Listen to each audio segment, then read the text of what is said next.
Prophet ﷺ is born in the famous year of the elephant, and this leads us to the issue now of the date of his birth. When exactly was he born? Now, and this is the next discussion, which will last us quite a while, because I believe that this is interesting to discuss and also has relevance to modern times. Now, we have been told that the Prophet ﷺ was born on the 12th of Rabi' al-Awwal, and this is the commonly known date.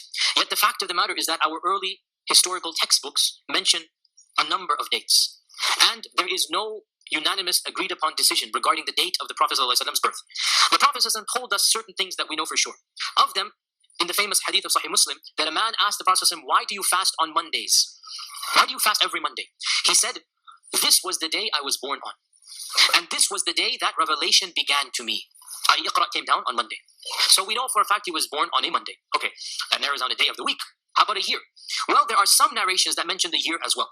There's a beautiful narration in which Uthman ibn Affan asks one of the oldest Qurashis, and his name is Qubath ibn Ashyam, after the death of the Prophet. He asks him, أَأَنْتَ أَكْبَرُ مِنْ رَسُولِ اللَّهِ صَلَّى اللَّهُ عَلَيْهِ وَسَلَّمَ? Are you Akbar? Meaning, what does Akbar here mean? Older. أَنْتَ Akbar, because he's an old man. But of course, Akbar also means bigger or grander, right? So, Qubayth smiles and he goes, the Prophet ﷺ is Akbar minni, but I am older than him. Asannu minhu. He changed the question because the question the question is alluding to the fact, are you bigger than the Prophet ﷺ? So he said, no, the Prophet ﷺ is bigger than me, but I am older than him. Asannu minhu. And then he says, the Prophet ﷺ was born Am al-Fil. We have a year now. He was born in the year of the elephant. And as for me, I remember my mother taking me outside of Mecca as a child, and I saw the dried up green dung that the elephants had left. What does this show? What does this show? That he remembers the elephant's dung, which is basically the same year, the year of the elephants, right? And the Prophet ﷺ was born that year. So he's a little bit older than the Prophet ﷺ, and the Prophet ﷺ is bigger than him. Al-Akbar min. This hadith narrated in Tirmidhi. So Qubayth therefore puts a date. Also we have somebody asked another Sahabi, Suwayd ibn Ghafla, about the Prophet's birth, and he said, the Prophet and I were both born the same year that we were born Am al-Fil, the year of the elephant. So from both of these narrations, we can pretty much verify that the Prophet was born in the year of the elephant, even though there are some opinions he was born 10, 15, 20 years before after, but these are very minuscule minority. The bulk or the vast majority of early historians say he was born in the year of the elephant. We already said the Arabs did not have a calendar. We already said that they would have a calendar based upon events, the year of the drought, the year of the invasion, the year of the elephant. And then for the next 5, 10 years, they would say 2 years after the year of the elephant, 3 years before the year, until something else big happened. And then they began something else, right? So this was their calendar system until Umar ibn Khattab came and said, we need a calendar. This is a part of civilization to have your calendar, right? We need a calendar. And then he made the Islamic Hijri calendar, which we follow to this day. So pretty much we are confirmed now 2 things. The year of the elephant and a Monday. Okay, what is the year of the elephant? Difficult to date because we don't have any type of chronicles of the Abyssinians and what they did, but by and large, piecing together various factors that are beyond the scope of this, majority of historians say this corresponds to 570 of the Christian era. 570 of the Christian era. 570 CE, the Prophet ﷺ was born. Now, how about the day of the... So it's the year of the elephant, fine. How about the month and the day of the month? When we look at 2 of the earliest books ever written about the history of the Prophet ﷺ, we find differing accounts. The most famous book of history is, of course, Ibn Ishaq. We talked about it, the Sirah of Ibn Ishaq. Ibn Ishaq died 150 Hijrah. Ibn Ishaq says, without any chain of narrators, he's writing from himself, that the Prophet ﷺ was born on a Monday, the 12th of Rabi' al-Awwal, in the year of the elephant. So this explains why this opinion is present. He says very clearly that the Prophet ﷺ was born on a Monday, on the 12th of Rabi' al-Awwal, in the year of the elephant. However, between him and the Prophet ﷺ are almost 200 years, because remember, going back to the birth of the Prophet ﷺ is 53 before Hijrah. So between him and the birth of the Prophet ﷺ is 200 years. And he doesn't tell us where he gets it from, who's narrating this to him, what is the chain of narrators. When we look at the second earliest book, and this is called the Tabaqat of Ibn Sa'd, which was written around 220 or so Hijrah, the Tabaqat of Ibn Sa'd. The Tabaqat of Ibn Sa'd says that it is said that the Prophet ﷺ was born on a Monday. Some people say, I quote, he was born on the 10th of Rabi' al-Awwal. Others say he was born on the 2nd of Rabi' al-Awwal, end quote. 2 opinions, neither of which conform to the 12th of Rabi' al-Awwal. Ibn Abbas, it is said, also said the 10th of Rabi' al-Awwal. Ibn Kathir, the famous historian of Islam, Ibn Kathir in his Al-Bidayah wa Nihaya says that the majority opinion is that the Prophet ﷺ was born in Rabi' al-Awwal, but others have other months as well. And then scholars differed with regards to the date of his birth. One group said he was born on the 2nd of Rabi' al-Awwal, numbered 2nd of Rabi' al-Awwal. Ibn Kathir says this was the opinion of Abu Ma'shar al-Sindi, a famous scholar of history, died 171. It was also the opinion of Ibn Abd al-Barr, a very famous scholar of Andalus, died 463. It was also the opinion of Al-Waqidi, who died 207. Al-Waqidi is one of the most famous historians of early Islam. So we have 3 very early authorities saying he was born on the 2nd of Rabi' al-Awwal. Ibn Kathir goes on. Another opinion is that he was born on the 8th of Rabi' al-Awwal. He says this is the opinion of Ibn Hazm, the famous scholar of Andalus, Imam Malik ibn Anas, you all know Imam Malik, the scholar of Medina, and the opinion of Az-Zuhri, who's, again, I cannot explain how famous Az-Zuhri is, 128 Hijrah, and opinion of Muhammad ibn Jubayr ibn Mut'im, a number of famous people of the past, the 8th of Rabi' al-Awwal. Ibn Kathir moves on. A third opinion is that he was born on the 10th of Rabi' al-Awwal. So we have now 2nd, 8th, and 10th. The 10th of Rabi' al-Awwal. He says this is the opinion of Ibn Asakir and the opinion of Ja'far al-Sadiq. Who's Ja'far al-Sadiq? Doesn't know. He's the descendant of the Prophet ﷺ, and the Shia consider him to be one of the Imams. He's the 6th Imam for the Shia, but he's a descendant of the Prophet ﷺ. So one of the descendants of the Prophet ﷺ says that he was born on the 10th of Rabi' al-Awwal. Ibn Kathir says the 4th opinion is that he was born on the 12th of Rabi' al-Awwal, and this is the opinion of Ibn Ishaq. But there is no isnad on this matter. In other words, there's no chain of narrators that mentions anything about the 12th of Rabi' al-Awwal. Ibn Kathir does say that this is the most popular opinion in his time. Ibn Kathir died 770 something, way after. In medieval Islam, 12th of Rabi' al-Awwal is the most popular opinion. And from medieval Islam up until our times is the most popular. But in early Islam it was not the most popular. The 5th opinion, the 17th of Rabi' al-Awwal, the 6th opinion, the 22nd of Rabi' al-Awwal, the 7th opinion, he wasn't even born in Rabi' al-Awwal, he was born in Ramadan.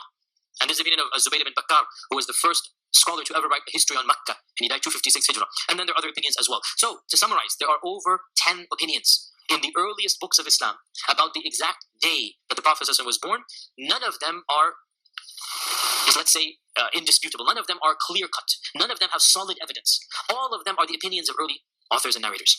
And to be very academic, the opinion of the 12th of Rabi' al-Awwal seems to have much less weight than the 2nd and the 8th and the 10th. Because these three have tabi'un, tabi'un. They have descendants of the Prophet ﷺ. Whereas the opinion of the 12th, it is by Ibn Ishaq, who is 200 years after the birth of the Prophet ﷺ, and he doesn't have any chain.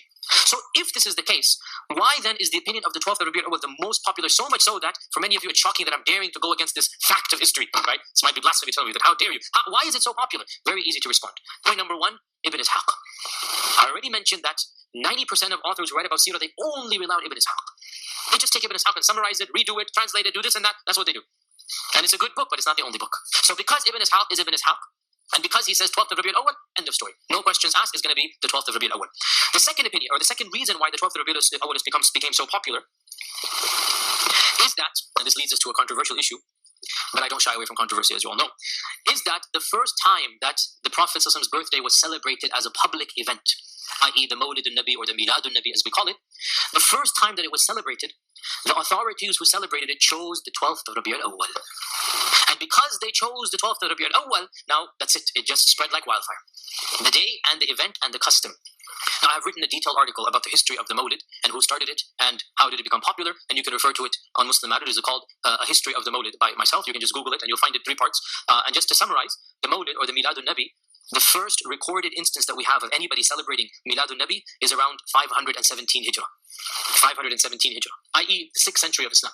So for 500 years, the concept of celebrating the birthday of the Prophet is simply unknown to the Muslims. They cannot, because celebrating birthdays is not a custom that comes from Islam or from, I'm not saying it's haram by them, I'm saying it's not something that the Arabs would do. They wouldn't record birthdays to celebrate them in the first place, right? Many of you, I know my own grandmother had no idea when she was born. They didn't record these things. It was not something of significance to them, the day and the month and the year that you were born. This is a Western concept that is now modern. Everybody records it. But it was not something that, if you even ask your own grandparents, many of them would not know. It's not something that was recorded. And so the concept of celebrating it is a very late addition. And the first group that celebrated it were the Fatimids of Egypt. And the Fatimids are a dynasty that are not of Sunni theology. They are an extreme Shi'i dynasty. The Fatimids are the ancestors of, in today's time, the Aga Khanis and the Buhra, the Ismailis. The Fatimids are the ancestors of these groups, the extreme Shia groups. And for a number of years, they ruled over Egypt. The Fatimid dynasty ruled over Egypt. And they instituted over 30, 40 festivals. And of course, there's a reason why rulers have festivals. Why do people have festivals? What does it do? Distracting. And economy. People come and buy and sell. Popularity of whatever is called a nation state in our times, or in their times, the ruling family, right? So there's a reason why the ruling class want to have public festivals. There's a philosophy behind it. And the Fatimids had over 30 or 40 public festivals throughout the year. Every few weeks there was a major event and festival. And they celebrated Ghadir Khum, they celebrated 10th of Muharram. These are all Shia festivals. They celebrated the birth of this Imam, the death of that Imam. And of those celebrations, it is said, they celebrated the birthday of the Prophet Muhammad. This is the first time in Islamic history that we come across the celebration of the birthday of the Prophet. As I said, 517 Hijrah, 517. And the people who are doing it are these Fatimids. And as we said, there's clearly a motive for them to do it. When it was done in Fatimid Egypt, then 150 years later, some Sunni governors thought this was a good idea, and they imported this particular festival. And because it was done in Egypt on the 12th of Rabi' al-Awwal, Egypt at that time was a Fatimid state, they imported it to Mosul, which is outside of Baghdad. It's a place in Iraq. The first Sunni governor, he was not a Khalifa, the first Sunni governor who celebrated the Mawlid, celebrated it around 670 or so Hijrah. So for 670 years, this was unknown in the Muslim world to celebrate the birthday of the Prophet. And this celebration was done once again on the 12th, and it became a very luxurious festival. And various governors and rulers would then compete with each other who could have the bigger festival and the grander festival. Free meat and free bread and free gifts were given out to people. So it became literally a national festival. And as I said, there are reasons why rulers want to do this, and so they began to compete with one another in order to attract the trade, the commerce. Just like now, why do governments want the Olympics to happen in their country? Right? Why do governments want the World Cup to come to their country? There's reasons. We need to be a little bit more reading in here. And so the governors wanted these festivals to become the biggest. So each one wants theirs to be bigger and bigger. And of course, it's the birthday of the Prophet. Who's ever going to say anything about that? And so slowly but surely, from 660 AH, it began to spread in Sunni lands. Initially, some scholars opposed it. Some scholars, said, well, if you do it with these conditions, it's okay. After a while, under public pressure, just the floodgates opened, and it became a very, very common festival. And you all know my opinion on this is that the way to celebrate the birthday of the Prophet, if you really wanted to celebrate it, is to fast on Mondays, because that's what he would do. If you really want to celebrate his birthday, then you should fast every Monday. Because when he was asked, why do you fast on Monday? He said, because I was born on a Monday.